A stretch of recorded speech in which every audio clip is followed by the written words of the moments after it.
Hi நண்பா, இந்த ஒரு வீடியோவில் ஜனநாயகன் திரைப்படத்தை வெளியிட படக்குழு தீவிரமாக பாத்தீங்கன்னா ஈடுபட்டு வர்றாங்க. இப்படிப்பட்ட சூழ்நிலையில ஜனநாயகன் திரைப்படத்தோட சான்றிதழ் எப்போது கிடைக்கும் அப்படின்றதையும், அது மட்டும் இல்லாம 2 தேதியை பாத்தீங்கன்னா படக்குழு பிக்ஸ் பண்ணி வைத்திருப்பதாக ஒரு தகவல் பாத்தீங்கன்னா கிடைச்சிருக்குது. மொத்தம் 2 அப்டேட் வெளியாகி இருக்குது.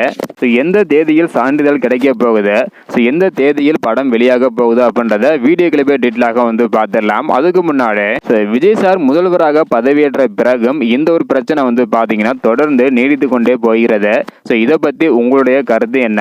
தேர்தலுக்கு முன்பு ஜனநாயகன் திரைப்படம் வெளியாகி இருந்தால் எவ்வளவு கலெக்ஷன் பண்ணியிருக்கேன், இப்போது வெளியானால் எவ்வளவு கலெக்ஷன் பண்ணும் அப்படின்றக்கான உங்களுடைய கருத்தை மறக்காம கமெண்ட் பண்ணுங்க. ஓகே அன்பா, வாங்க நைக்கான வீடியோக்குள்ள போகலாம். ஓகே அன்பா, முதலாவதாக டெல்லியில் பாத்தீங்கன்னா ஜனநாயகன் திரைப்படத்தோட படக்குழு தணிக்கை சான்றிதழை பெற முழு வீச்சில் ஈடுபட்டு வராங்களாம்.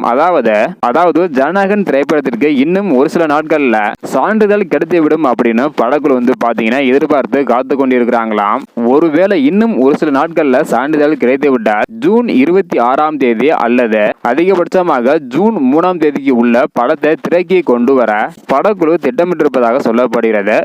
ஜூன் 26ஆம் தேதி முதல் ஜூலை 3ஆம் தேதிக்கு உள்ள ஜனநாயகன் திரைப்படத்தை வெளியிட படக்குழு திட்டமிட்டிருக்கிறாங்களாம். அதுவும் இன்னும் ஒரு சில நாட்கள்ல சான்றிதழ் கிடைத்தால் மட்டுமே கிடைக்கும் என படக்குழு நம்பிக்கை வைத்திருக்கிறாங்க.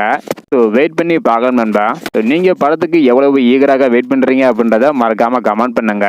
இந்த வீடியோ பார்த்தீங்கன்னா மறக்காம எல்லாருக்குமே ஷேர் பண்ணுங்க. ஓகே நண்பா, தேங்க்யூ.